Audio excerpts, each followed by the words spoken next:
وہ تھا کپڑے کے پھاڑنے کی آواز. کپڑا نا پھٹتا ہے تو اس کی ایک آواز ہوتی ہے, بس اس کو آواز اچھی لگتی تھی. تھانوں کے تھان آتے تھے, وہ سارا دن قیمتی بوسکی کے, کرنڈی کے اور قیمتی کپڑے پھاڑتی تھی, اس کو ٹکڑے ٹکڑے ٹکڑے کرتی تھی. وہ اس کا مشغلہ تھا. اور بیٹے کو مشغلہ یہ پڑ گیا, اس وقت نئی نئی دیا سلائی آئی تھی, یہ ماچس کی ڈبیا تیلیاں, وہ ماچس کی ڈبیاں اور تیلیاں جلاتا تھا. اس کا بارود کی بو سے اچھی لگتی تھی. بارود ہوتے نا, وہ بارود لگا ہوا تھا, تو دو بارود آپس میں ٹکراتے ہیں, شعلہ نکلتا ہے, اس سے بو بھی نکلتی ہے, اس کو بو اچھی لگتی تھی. ایک وقت آیا کہ وہ خالی ہو گیا. اور خانم, خانم فارسی کا لفظ اصل میں, وہ ایک اس گلی بازار کے چوراہے میں کھڑی ہوتی تھی ایک جگہ اور بھیک مانگتی تھی, اور اس کے نام پہ خود بازار کا نام خانم بازار پڑ گیا. میں جھنگ میں گیا, پرانی بات ہے, ہمارے ایک مخلص ہے ان کے ہاں, ایک چوک میں کھڑا تھا, تو وہ چوک سے ان کی گاڑی لینے آئی کہ آگے راستہ سمجھ نہیں آ رہا تھا, تو مجھے کہنے لگے آپ میری گاڑی میں بیٹھ جائیں. میں ان کی گاڑی میں بیٹھ گیا. مجھ سے کہنے لگے یہ جو چوک ہے نا, فلاں فلاں, میں نام نہیں لیتا, فلاں فلاں, اس کی اتنی جاگیر تھی کہ 3 دن 3 راتیں گھوڑی دوڑتی رہتی تھی, ختم نہیں ہوتی تھی. اور پھر ان کی نسلوں میں کوئی ایسا آیا اور خود اس کو کوئی ایسی چیز پڑ گئی کہ ایک وقت تھا اسی چوک پہ کھڑے ہو کے بھیک مانگتا تھا. اور ایک دفعہ سخت سردی تھی, بھیک مانگ رہا تھا, سردی میں ٹھٹر گیا, اور ٹھٹر کے تو میں چھپ گئے جیسے آج کل سردی ہے. رات کو وہیں مر کے پڑا تھا. صبح اٹھایا, کچھ لوگوں نے چندہ کر کے کفن دے کے دفن کر دیا. میرے حضور کا فرمان ہے اپنے مالوں کو زکوٰۃ کے ذریعے محفوظ کرو, محفوظ کر لو. اگر محفوظ نہ کیا, نسلوں میں فقر اور فاقے, غربت, تنگ دستیاں, فقیری اور منگتا ہونا نسلوں کو دیکھے جائیں گے.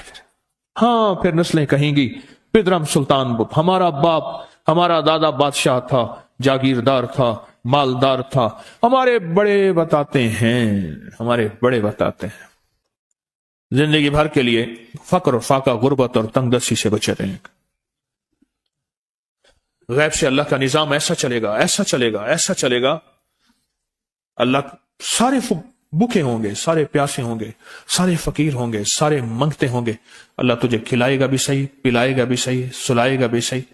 عزت کے تکیے, عزت کے لقمے, عزت کے جام, عزت کے جام. مالک بن دینار رحمت اللہ علیہ کے پاس ایک بندہ ہدیہ لے کے آیا, اللہ کے ولی تھے. حضرت ہدیہ قبول فرمائے. آپ قبول فرما لیتے تھے, کسی کا نہیں کرتے تھے. میں نہیں لیتا, تیرا رزق حلال نہیں ہے. دیکھ کے فرما دی, تیرا رزق حلال نہیں. دیکھ کے فرمایا تیرا رزق حلال نہیں. انہیں حضور حلال ہے, فرمایا نہیں ہے. تو اچھا فرمایا ایسا کر, یہ رزق لے جا جو مجھے ہدیہ دیتا ہے, تجھے سب سے زیادہ جو مستحق ضرورت مند ملے اس کو دے. دینے کے بعد پھر اس کا پیچھا کر. وہ ان پیسوں سے کرتا کیا ہے؟ اب مرشد کا حکم تھا, فرمان تھا, کیا. دیکھا تو ایک لولا, لنگڑا, اپاہج, معذور, اندھا, کانا, کپڑے خستہ حال, بالکل بے بس, اور بھیک مانگ رہا ہے. اس کا دل نرم ہوا اور کہا کہ اس سے بڑا ضرورت مند پھر کوئی نہیں ہے. اس کو جا کے مال دیا, پیچھا کیا. چلتے چلتے چلتے اس نے جا کے آگے گیا تو نہ وہ لولا تھا, نہ وہ لنگڑا تھا, نہ وہ کندھا تھا, کانا تھا, نہ وہ اندھا تھا, کچھ بھی نہیں تھا, بالکل ٹھیک ٹھاک ہو گیا. اور یہ حیرت سے دیکھ رہا ہے. کرتے کرتے جا کے اس نے ان پیسوں سے حرام کام کیا. خاموشی سے آ گئے, حضرت آپ کا فرمان ٹھیک ہے, میں اب یہ میرے پیسے لے, یہ جا کے کسی ایسے بندے کو دے جو تجھے سب سے زیادہ مالدار نظر آتا ہو, خوشحال نظر آتا ہو, بہترین نظر آتا ہو. اب پیسے لے لیے. اب دیکھا تو ایک صاحب ہیں, بڑے قیمتی گھوڑے پہ, لاجواب پوشاک ہے, اور بہت اچھی حالت ہے ان کی, بہت اچھی حالت. سوچا کہ حضرت نے فرمایا تھا کہ سب سے زیادہ خوشحال کو دینا. اس کو جا کے پیسے دیے,